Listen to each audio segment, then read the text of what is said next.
말씀은 요한복음 4장 4절하고 10절 두 절을 읽겠습니다.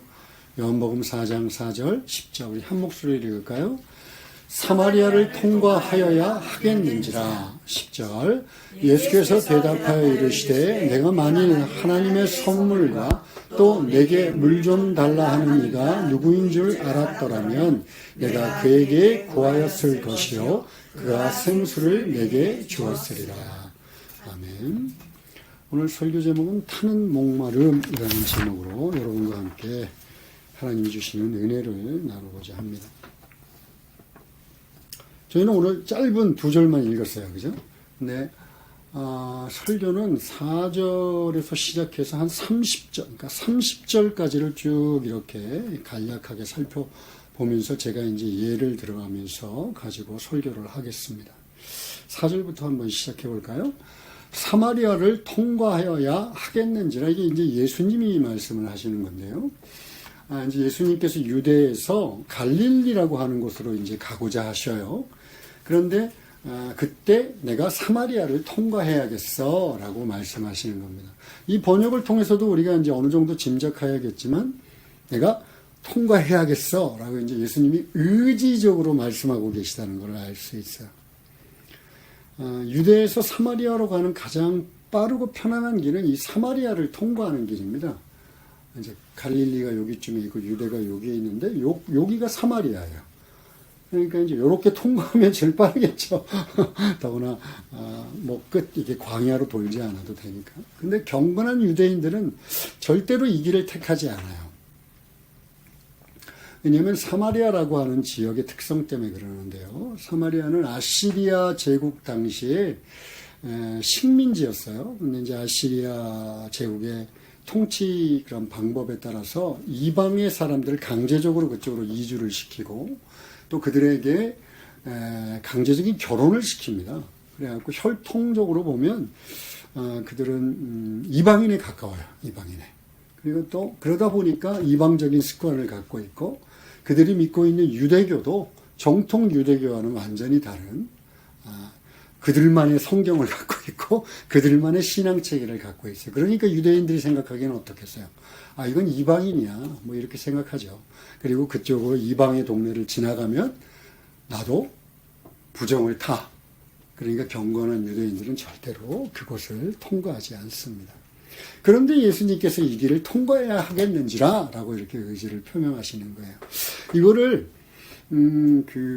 헬라어 데이라고 하는 헬라어 원어인데 그의 용법을 알면 좀 더 이해가 돼요. 이 데이는 성경에서 사용될 때 어떻게 사용되는 거냐면 하나님이 거룩하신 그 신적인 통치나 또 하나님의 그 거룩하신 뜻을 성취해야겠어. 반드시 성취해야겠어 할 때 사용되는 단어예요. 반드시 필요해라는 단어예요. 그러니까 영어로도 하여간 이제 반드시라고 하는 것에 표현이 됩니다. 그러니까 이거는 내가 지름길이니까 거기를 통과해야겠다라든가 아니면 그냥 우연히 가다 보니까 그곳에 간 것이 아니라 하나님이신 예수님께서 내가 분명한 목적을 가지고 나의 뜻을 드러내기 위해서 여기를 통과하지 않으면 안 돼라는 것이에요. 그런데 뒤에 구절을 이렇게 보면 예수님께서 신적인 통치, 신적인 마음을 갖고 통치하신 것이 사마리아 수가라는 성에서 한 여인을 만나는 거예요. 그죠? 그런데 이 여인이 예수님께서 하나님이 그렇게 막 열심을 갖고 만나고자 하는 그 여인, 우리가 상상하는 그 모습을 갖고 있지 않습니다.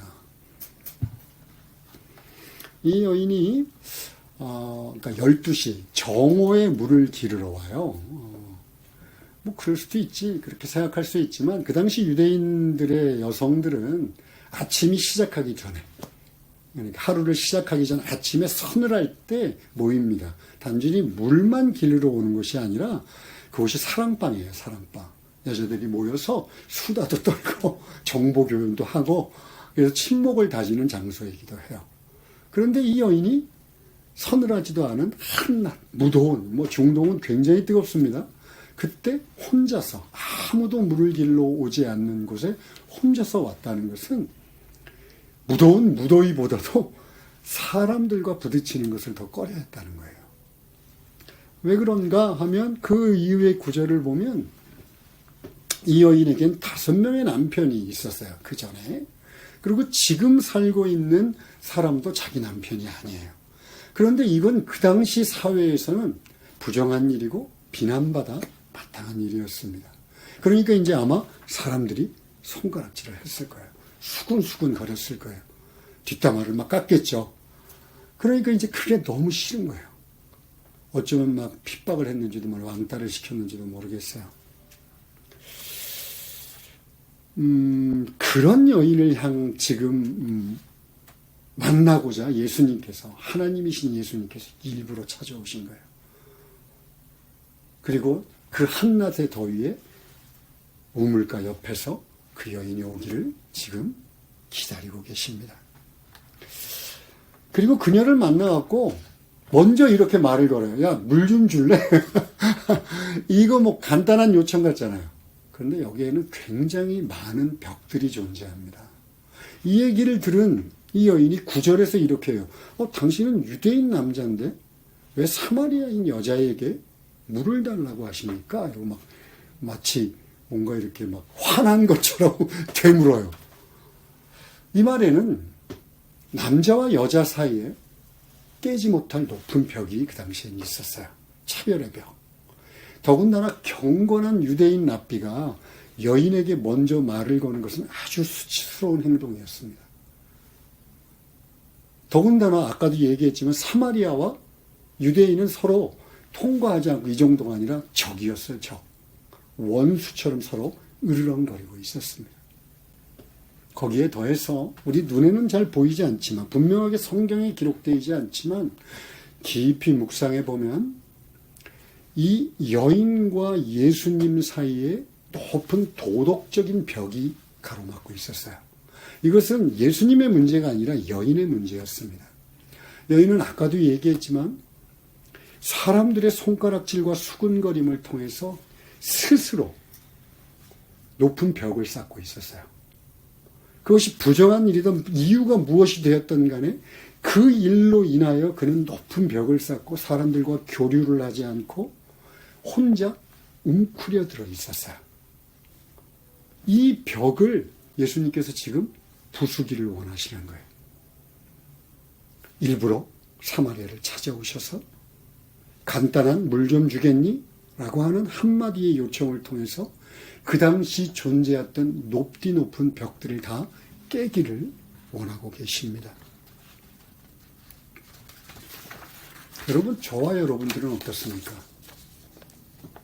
물론 오늘날의 사회에 유대인이나 사마리아인처럼 민족적인 벽이라든가 또 종교적인 벽이 존재하지 않습니다. 남녀의 차별도 그렇게 의미가 없을지 모르겠습니다. 그런데 그 당시 사회나 지금 사회나 인생은 고난이 가득합니다. 인생은 허무합니다. 그렇죠? 조금만 살아보면 얼마나 인생이 허무한지 알아요. 삶이 젊었을 때는 막 의욕이 넘치고 희망이 넘치는 것 같은데 삶이라는 것은 사실 희망이 점점 줄어드는 연속선상에 있는 게 아닐까 싶어요. 눈에 보이지 않는 수많은 차별이 존재합니다. 스스로 차별을 주기도 하고 아니면 차별을 받기도 하면서 내가 어쩌면 높은 벽들을 쌓아가고 있는지도 모르겠어요. 겉으로는 당당하고 자유롭게 사는 것 같지만 우리 역시 육체적인 질병, 또 정신적인 장애, 힘듦, 스트레스, 경제적이고 관계에서 오는 어려움들로 인해서 고난을 당합니다. 더군다나 여러분들은 어떤지 모르겠는데 인생이 얼마나 주변의 사람들의 눈치를 보는지 모르겠어요. 저 사람이 나를 어떻게 볼까? 내가 어떻게 하면 뒤처지지 않고 살아갈 수 있을까? 내가 뭘 가지면 사람들이 나를 더 인정해주고 더 대단하다고 여겨줄까? 그런데 그것들이 잘 내 자신의 쏙 마음에 들지 않습니다. 그러다 보니까 자신이 점점 자신을 거짓말로 속여가며 살아갑니다. 스스로를 속여가며 살아갑니다. 남에게 보이는 데 치중합니다.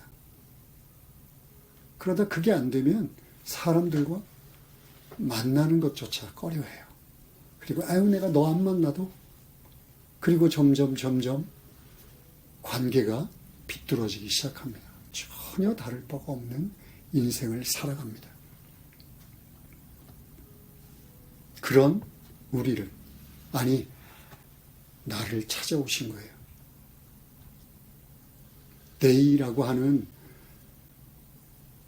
그 헬라어가 얘기하고 있는 것처럼 굳이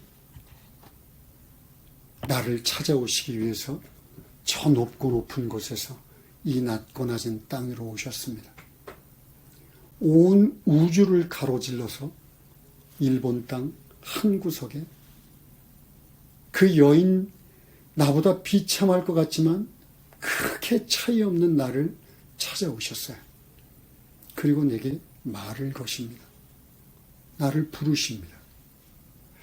여러분, 예수님께서 찾아오시지 않고 내게 먼저 말을 걸어주지 않는다면 이 세상에 예수님을 만날 수 있는 사람은 없습니다.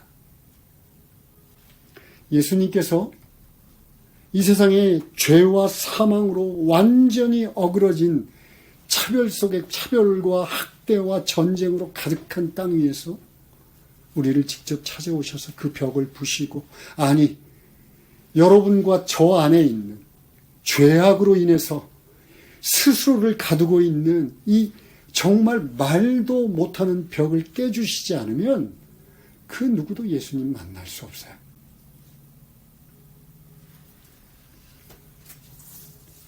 그렇다면 예수님은 왜 이 땅에 오셔서 이 여인을 굳이 찾으셨을까요?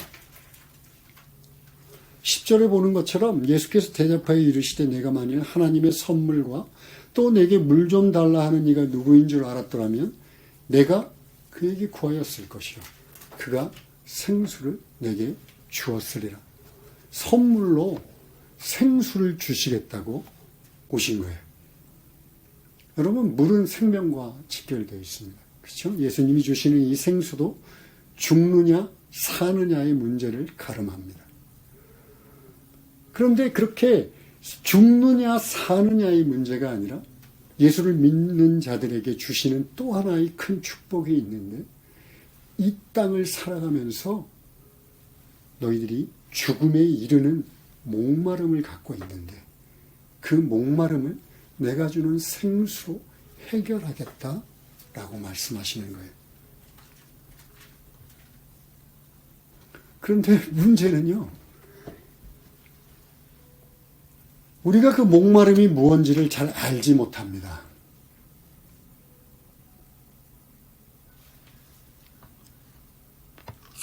인생이라고 하는 이 광야길, 정말 삭막하고 건조한 이 땅에서 우리의 영혼은 바짝바짝 말라가고 그 타는 것 같은 목마름으로 인하여 죽음을 향해 가고 있는데,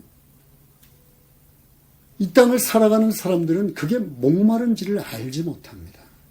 어디서 기인하는지조차 알지 못합니다. 아니 어쩌면 애써 무시하며 살려고 하는지도 모르겠어요. 그런데 인생은요, 누구나가 자기 내면에 목마름이 있다는 걸 알아요.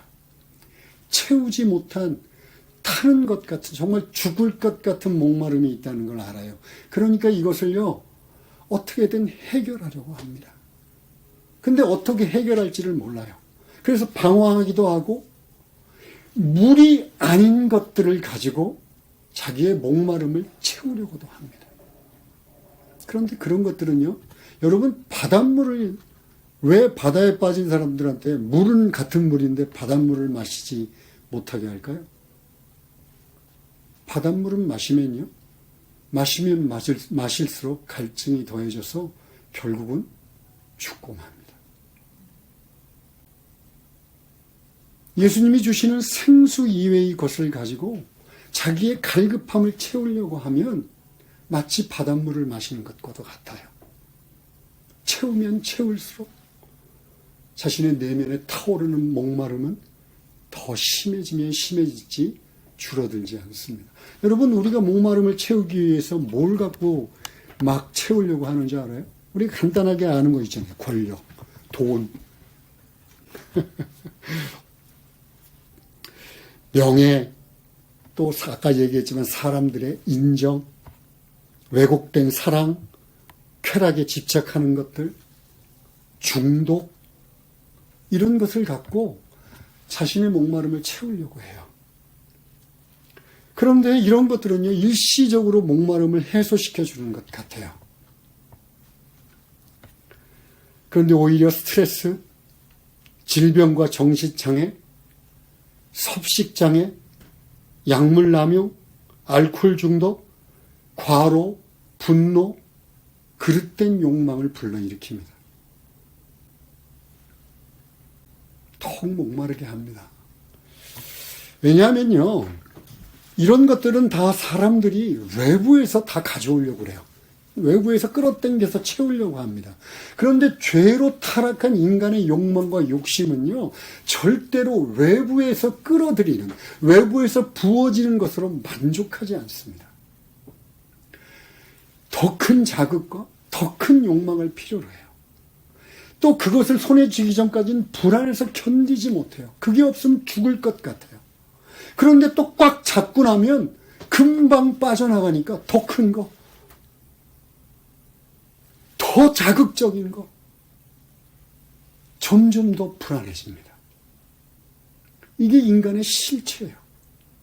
여러분, 평생 먹고 놀아도 될 만한 돈을 모은 사람이 그만 벌어도 되겠다라고 생각하는 거 보셨어요? 더 벌어야지, 더 긁어 모아야지. 나 이거 있으면 뭐도 하고 그거 있으면 그거 안 해요. 그거는 그냥 놔두고 더 긁어 모으려고 합니다. 약물 중독이 그렇고요. 알코올 중독이 그렇습니다.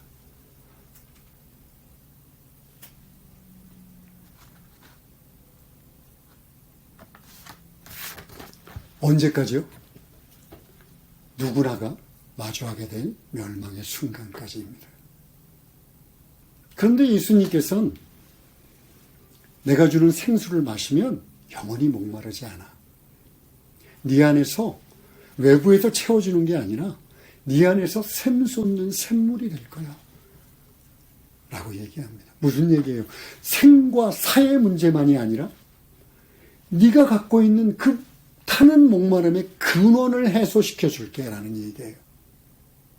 네가 잘 이유를 알지 못하는, 무엇 때문에 내가 이렇게 방황하고 헤매이고 만족이 없고 기쁨이 없는지 그 이유를 내가 주는 생수로 해결해 줄게. 다시는 목마르지 않을 거야 라고 이야기합니다.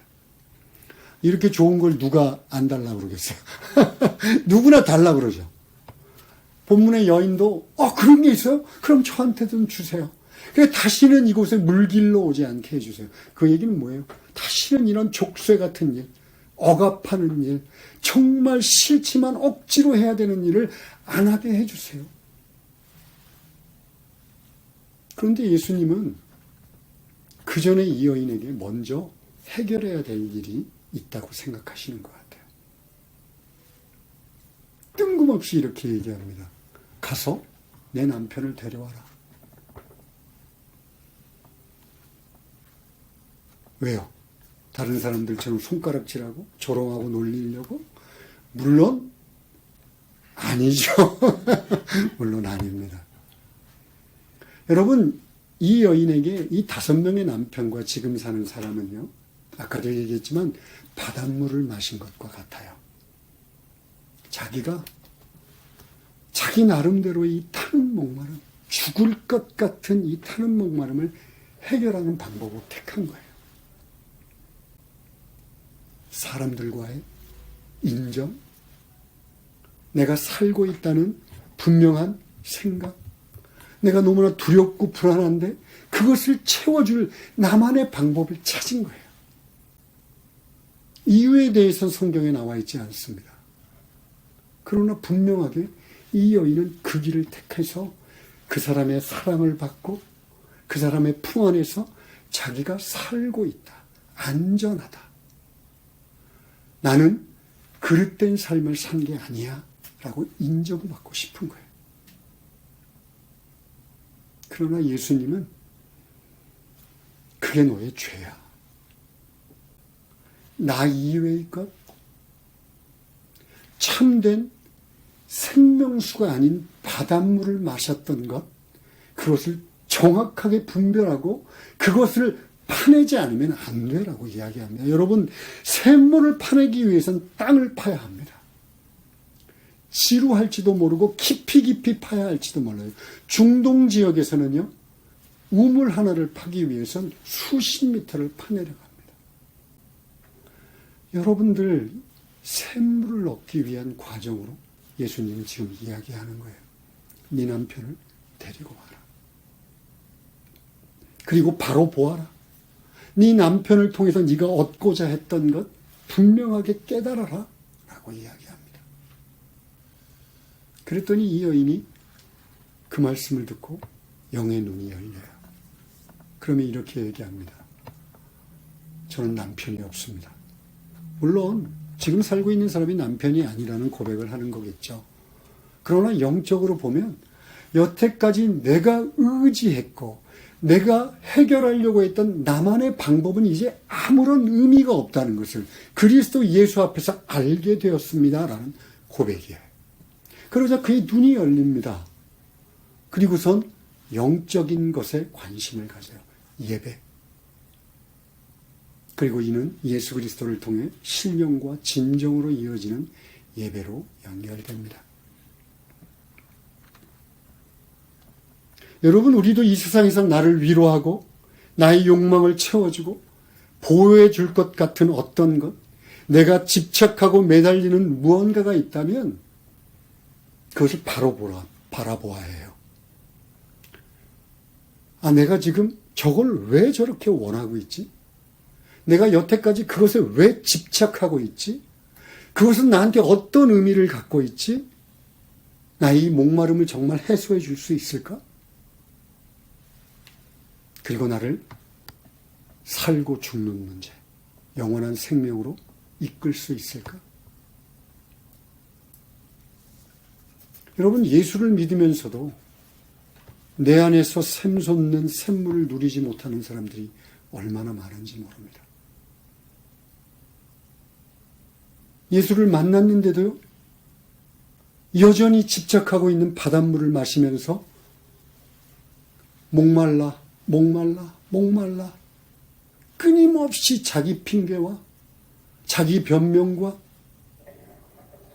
자기 합리화로 정말 예수님이 주시고 있는 생수를 누리지 못하는 사람들이 얼마나 많은지 모릅니다.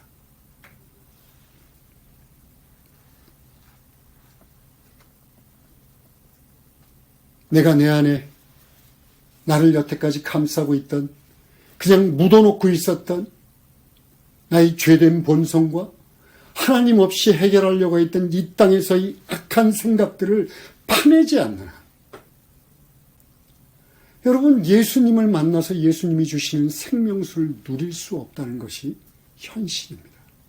여러분, 교회를 다니면서도 얼마나 많은 사람들이 딱딱하고 갈급하고 죽을 것 같은 목마름으로 하루하루를 무기력하게 보내는지 몰라요. 기쁨이라고는 찾아볼 수도 없습니다. 그냥 의무적으로 억지로 신앙생활합니다. 말씀 보라 그러면 그냥 펴놓고 딴 생각합니다.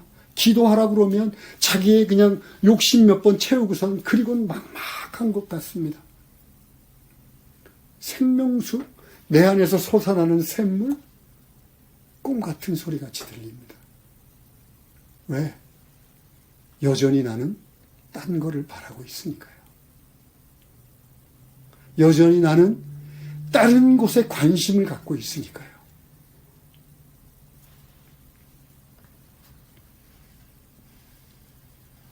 예수님이 왜 이 땅에 오셨는지, 왜 나를 만나 주셨는지를 알아야 합니다.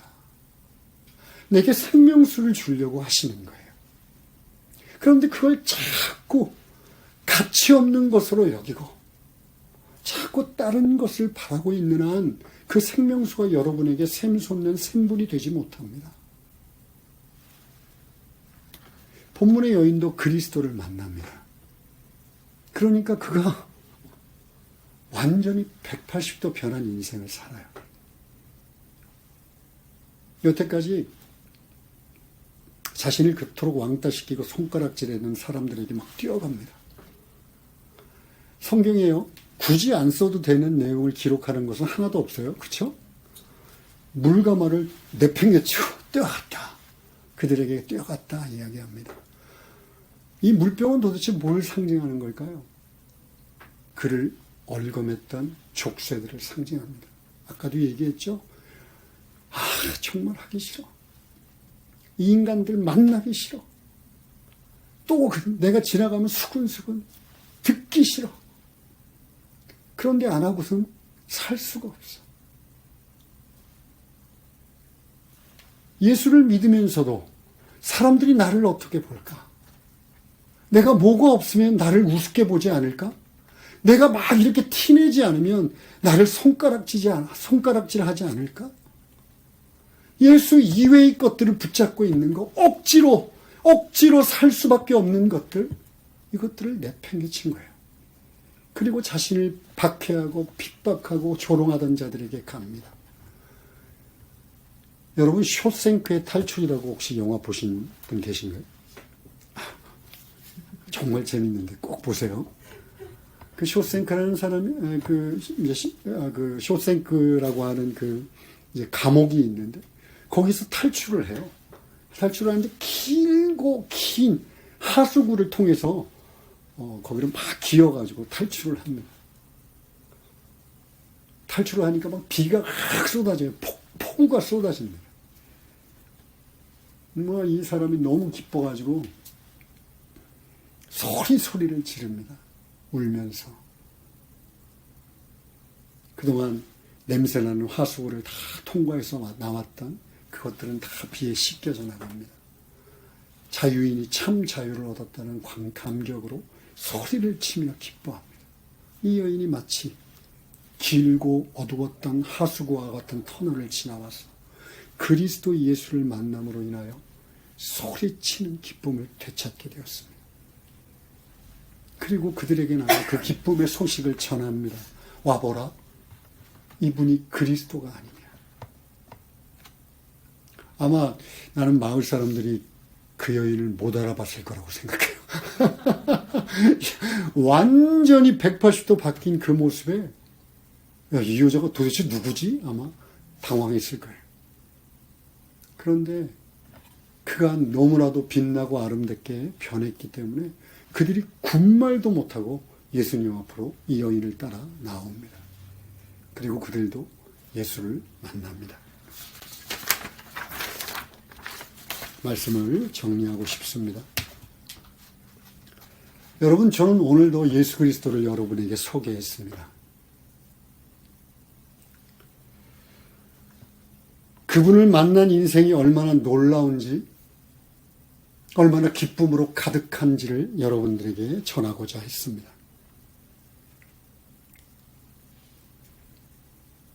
인생의 어떤 노력으로도 채워지지 않는 목마름이 그분이 주시는 생수를 마시면 채워진다. 성경에서 얘기하고 있는 진리를 단순하게 전하고자 했습니다. 이사야서 55장에서는 이렇게 얘기합니다. 목마른 자는 누구든지 내게로 나오너라. 와서 마시라. 값없이 마시라.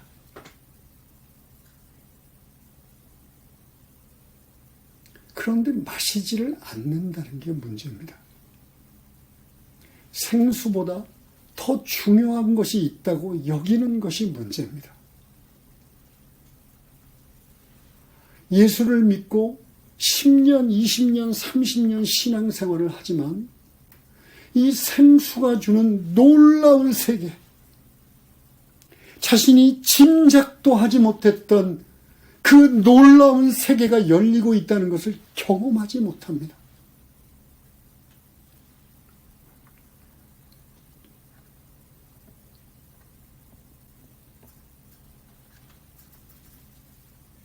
내려놓아야 합니다. 우리도 예수님의 명령을 따라서요. 네 남편 어디 있니? 아, 내 남편 없습니다. 네가 의지하는 것이 무엇니? 아, 아무것도 없습니다. 너를 지금 제일 유혹하는 것이 무엇이니? 아니요, 없습니다. 라고 고백해야 합니다. 여러분, 이 과정이 없이는요, 생수를 누릴 수 없어요. 왜 하루하루가 무기력하고, 왜 하루하루가 죄책감이고, 왜 하루하루가 변명과 핑계로 가득합니까?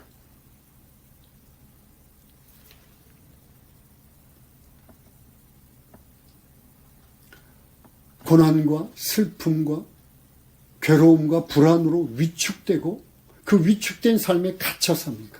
그리고선 해결책이 뭐냐면 돈, 명예, 사람들의 칭찬, 이런 것들이 해결책이 될 거라고 하나님을 이용해 먹는 한, 하나님 기도해서 그런 것 주세요 하는 한, 하나님이 선물로 주시고자 하는 이 생수를 누리며 살 수 있는 방법은 없어요.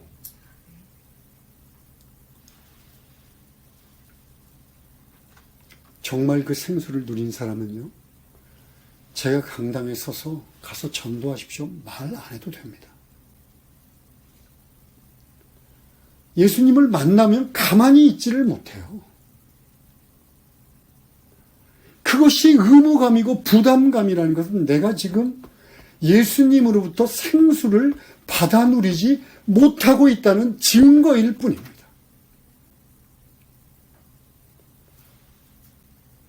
부디 예수님을 만나기를 원합니다. 그분이 주시는 생수의 은혜를 누리기를 원합니다. 올 한 해 여러분들에게 이 축복이 가득하기를 축원합니다.